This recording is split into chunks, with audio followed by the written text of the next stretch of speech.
want to ask, how do you view this whole thing going on in West Africa, like in Mali, you know, the coup? I mean, I know there's a difference. Not everything happened at the same time. There was Guinea first, and then Mali, and then now Burkina Faso, and then now a few hours ago, Guinea-Bissau. What is, I mean, is there something like a consciousness in the people? What was like that push, you know, and where do you think it will lead us? Donald, là, avec tout ce qui se passe en Afrique de l'Ouest, quelle est ta perception des choses en fait quand tu vois en fait que les choses sont arrivées premièrement au Mali et que ça suit un peu partout, Guinée-Bissau aujourd'hui, il y a quelques heures là qui viennent de s'écouler. Est-ce que tu penses qu'il y a une prise de conscience derrière tout ça de la part des Africains? On t'entend pas, Donald. Désolé, il y avait encore le micro qui était muet, désolé. Donc, je disais, tout à fait, évidemment, il y a une prise de conscience. Exactly. Et surtout, il ne faut pas oublier l'avènement des réseaux sociaux, d'Internet. Aujourd'hui, c'est ça qui fait changer la donne, qui fait changer les choses. Parce qu'il faut dire une vérité, nous avons longtemps vécu dans le mensonge. Nous avons vécu longtemps dans le mensonge. Nous savons que les rapports que l'Afrique a toujours eu avec l'Occident, c'est un rapport de prédation. Mais caché sous la diplomatie et surtout l'ignorance, la naïveté et le manque de réseau, de la communication entre peuples pour savoir ce qui se passait. Parce qu'il faut dire la vérité, ce n'est que les réseaux, la toile qui réunit le monde, qui fait aujourd'hui les révoltes viennent. Hein, que nous avons compris. Cette minorité qui comprenait les choses bien avant peut l'expliquer à la majorité. Et une fois que la majorité comprend, c'est pourquoi il y a des soulèvements partout. Ce n'est que ça. C'est l'ère de la vérité. Comme le disait la prophétie, excusez-moi, Maya, hein, parce que je tire ça du livre de la fin des temps des Mayas, qui disait que lorsque la toile réunira le monde, tout basculera, tout changera. Voilà. Donc aujourd'hui, on est arrivé à ce terme-là, la toile nous réunit, et c'est pourquoi aujourd'hui nous voyons le basculement des choses. Donc l'Internet a une grande place par rapport à toutes ces révolutions qui se passent un peu partout. You say that cause of internet and all the social media, we cannot live forever with all the lies that the France is trying to hide. All the truth is going everywhere, all over the world, and this is the end of being how to say it, stupid, and I don't know if it's the right word, but he said that now everyone is knowing what's happening and we're now awake. Let's put it this way. Okay, thank you. Certainly, this is brother Ngoma. Certainly, I see, you know, as an Ethiopian who have been following and you know, being working, defending Ethiopia during the war we still are going through. There is a parallel, you know, that this neo-colonialism, because we were not just fighting the TPLF, Ethiopia was not just fighting the TPLF in Ethiopia, or it wasn't just the Ethiopian government versus the TPLF group, but it was also a fight. We have been saying was this is an African war. It's a hybrid war. This is a neo-colonialism. And what's going on now is also in West Africa. I think it is the same. So as an African, what should be, the role of the African diaspora or Africans in general in the diaspora and at home in defending their sovereignty? I mean, any country in Africa, what should be their role? Donald, quel devrait être le rôle de tout Africain, que ce soit sur le continent ou dans la diaspora? Quel devrait être le rôle de ces Africains, en sachant que ce qui se passe, le néocolonialisme, il sévit en fait sur toute l'Afrique? Quel devrait être le rôle de chaque Africain? Le rôle de chaque Africain, en ce qui me concerne et ce que je pense, c'est de s'instruire, de chercher à connaître son histoire. Parce que l'expérience nous montre dans la lutte que nous sommes en train de faire, c'est en cherchant notre histoire, c'est de là qu'une fois nous arrivons à acquérir la conscience historique qu'un nouveau nom naît en nous. Cheikh Anta Diop, qui le disait. Une fois que l'Africain est conscient de son histoire, il se voit naître en lui un nouvel homme. C'est celui-là qui cherchera à se libérer de ses chaînes, que ce soit mentale, physique ou de toutes sortes de domination. Il faut que nous ayons la conscience historique. Et c'est pourquoi nous appelons à ces Africains-là de chercher. Nous avons nos écrivains. Nous avons nos écrivains qui ont cette vision-là, qui ont écrit par rapport à nous, de lire notre histoire. L'histoire de l'Afrique ne commence pas à l'esclavage. L'histoire de l'Afrique ne commence pas à la colonisation. L'histoire de l'Afrique, c'est la plus vieille histoire du monde. Et nous devons chercher à la connaître pour que nous puissions chercher à redevenir ce que nous étions avant. Voilà ce que je peux dire. His advice to each African is to get to know our story, because this story didn't start with slavery. It didn't start with colonialism. This is the oldest story of the world. And this is the way, this is the only way to succeed mentally, physically, by all means. For him is to get to know your story, to get to know yourself. Okay, thank you. Thank you, Sister Kimia. Let me come back to Brother Nguma.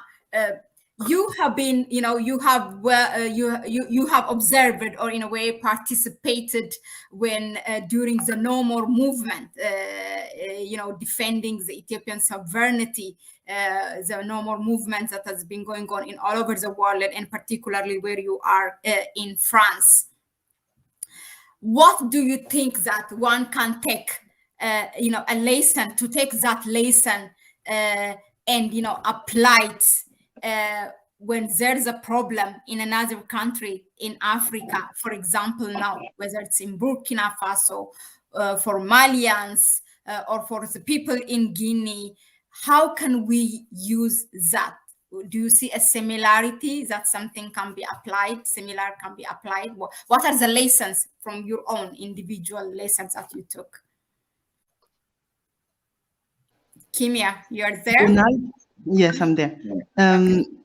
Donald, en fait, elle veut savoir, tu as supporté donc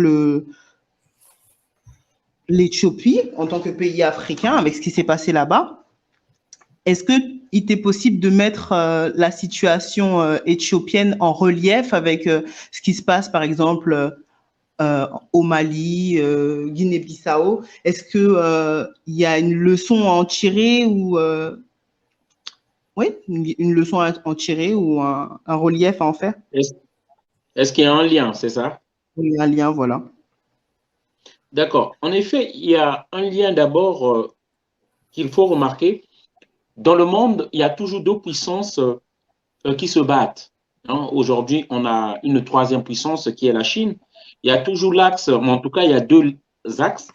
Nous avons l'axe russo-chinois, hein, et l'axe américaine, britannique, française. Voilà. Et ces forces-là sont toujours en présence souvent dans les conflits. C'est vrai qu'en Éthiopie, ils étaient très présents. Au Mali, elle est présente, ce axe-là, toujours par rapport à la France.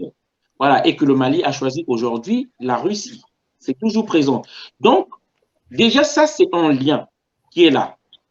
Et en ce qui concerne l'Afrique francophone ou les ex-colonies françaises, c'est que dans l'autre axe, nous avons un peu deux politiques différentes. Parce que ce qu'on appelle les Anglais saxons, les Américains, les Anglais, ils ont une politique un peu différente à celle qui est de la France, qui vraiment étouffe l'émancipation même de ces ex-colonies. Hein, le développement de ces ex-colonies par sa monnaie, par exemple. Voilà. Alors que nous constatons les pays qui ont été sous influence anglaise, donc et pourtant qui sont du même axe que la France, se développent pardon, comme le Kenya, Mozambique, le Ghana. Voilà, ces pays-là avancent plus que les pays francophones. Voilà. Donc, c'est ce que nous constatons de l'autre côté là-bas. Mais du moins, comme je le dis, le lien, c'est que dans le monde, nous aurons toujours en présence ces deux axes-là qui sont en train de se confronter, qui sont en train de se battre. Voilà, c'est ce que je peux dire. Et ce que nous réalisons aujourd'hui, beaucoup de pays, ce qu'on appelle du tiers-monde, hein, qui ont compris aujourd'hui, finalement, l'axe des alliés, ceux-là qui ont gagné la guerre, l'axe des alliés, y compris les États-Unis, l'Angleterre, la France, qu'on pensait l'axe démocratique qui était meilleur par rapport à l'axe communiste, Chine, Russie, Corée du Nord. Finalement, aujourd'hui, on pense que la démocratie, c'est une illusion finalement. La démocratie, c'est un rêve. En tout cas, ils ne l'appliquent pas, surtout pas aux ex-colonies africaines, aux pays africains. Ce n'est pas appliqué. Puisqu'ils soutiennent des monarchies, des dictatures, ils les font venir au pouvoir. Ceux-là qui se disent pourtant démocrates. Voilà. Donc, et aujourd'hui, nous constatons en penchant net des pays qu'on appelle, dit-on, du tiers-monde, qui vont vers l'axe russo-Chine. Voilà. Et c'est ce que nous prenons aujourd'hui. C'est ce que nous prenons, c'est ce qu'a prôné Thomas Sankara, c'est ce qu'a prôné Modibo Keïta. Voilà. Et qui sont tous morts. Voilà. Et nous pensons que, nous trouvons que c'est l'axe où nous aurons, on va dire, pour choisir entre le pire et le moins pire, nous choisissons le moins pire qui est l'axe russo-chinois. Voilà, c'est pourquoi la majorité des leaders d'opinion influenceurs de la lutte africaine aujourd'hui pensent vers cet axe-là. Voilà ce que je peux dire par rapport à ça. He said that these two blocks over this planet, first, France, United Kingdom, and the USA. The other blocks, Russian and Chinese. And the link between what happened in Ethiopia and in West Africa is the opposition between those two blocks. This is the main thing he said, actually. And even the previous leaders like Thomas Sankara and Modibo Keïta were agree with the fact that the bloc, France, UK, and USA are not the one who are the more democratic. That's the reason why he's agreed to go toward Russian and Chinese?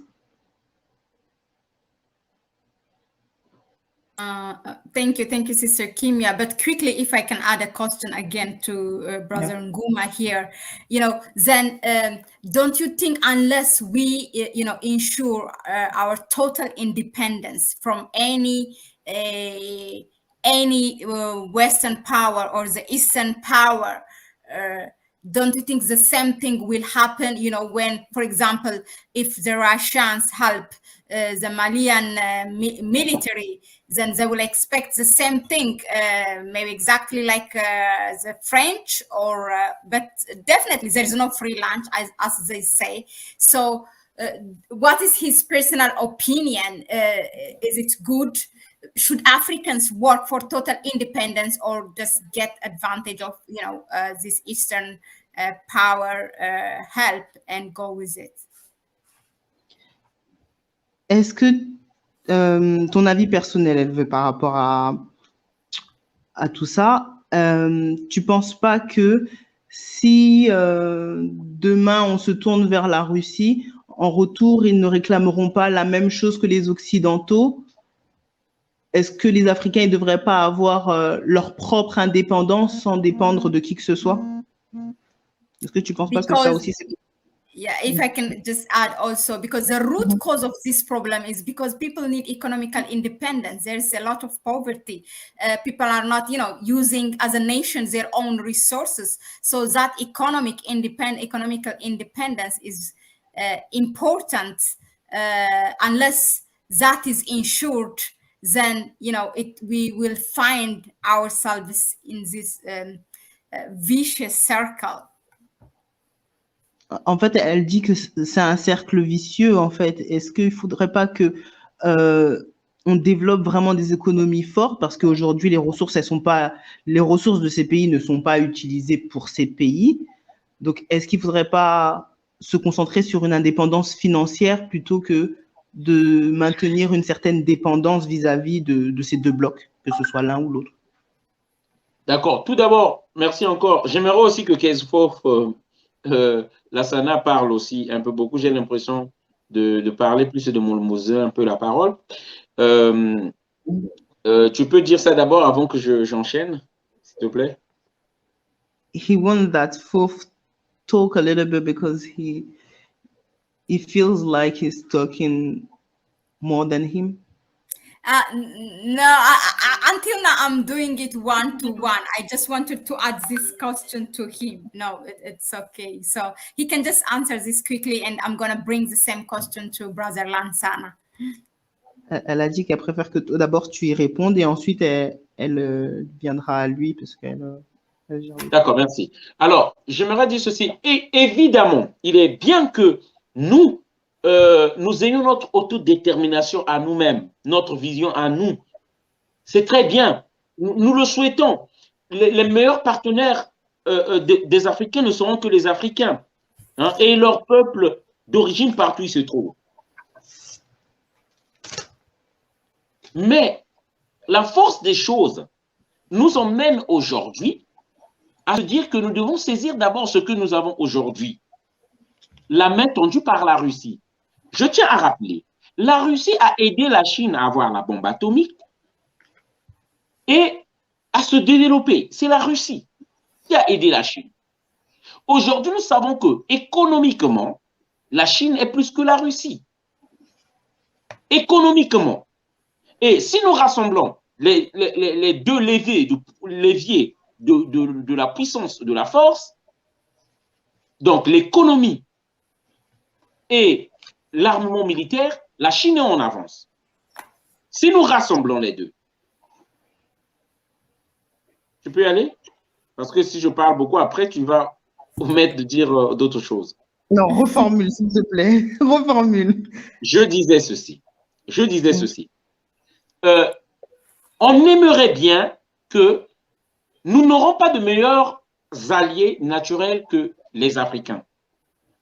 Les Africains sont nos meilleurs alliés actuellement. L'Afrique doit, comme un seul peuple, doit avoir son paradigme, doit avoir l'autodétermination en tant que peuple uni.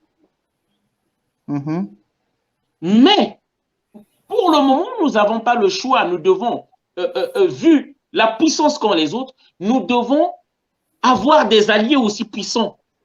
Et c'est la Russie qui nous tend la main actuellement, la même Russie qui avait tendu la main à la Chine, qui avait eu la bombe atomique, qui lui a poussé, qui lui a garanti la sécurité pour son développement. Et aujourd'hui, nous savons que, je dis bien, je ne parle pas uniquement sur le plan militaire de l'armée, mais je réunis les deux, réunis entre l'économie et l'armement militaire. Nous savons que le pays le plus puissant alors dans ce monde, c'est la Chine, qui dépasse les États-Unis. Ça, c'est prouvé. Voilà. Donc, aujourd'hui, si la Chine, avec l'aide de la Russie, s'est développée, pourquoi pas nous? Et nous savons que la Russie n'a pas un passé esclavagiste. Nous n'avons pas encore de déception avec la Russie.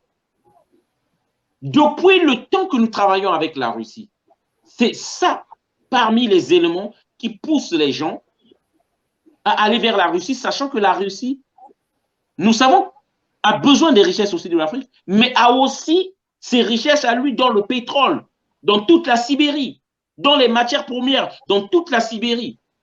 Voilà quoi. C'est ce que je voulais dire.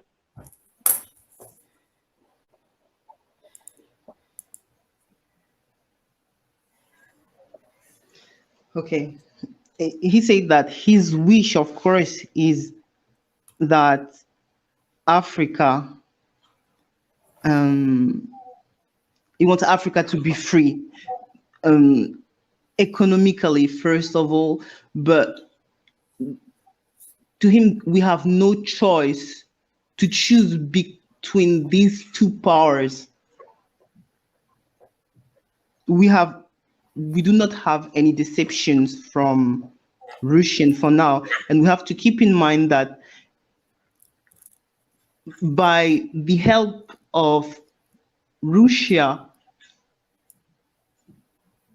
China become more powerful and even more than Russia now.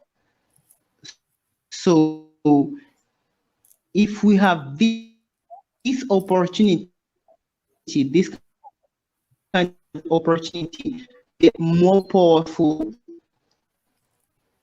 we have to make a choice. All right, thank you.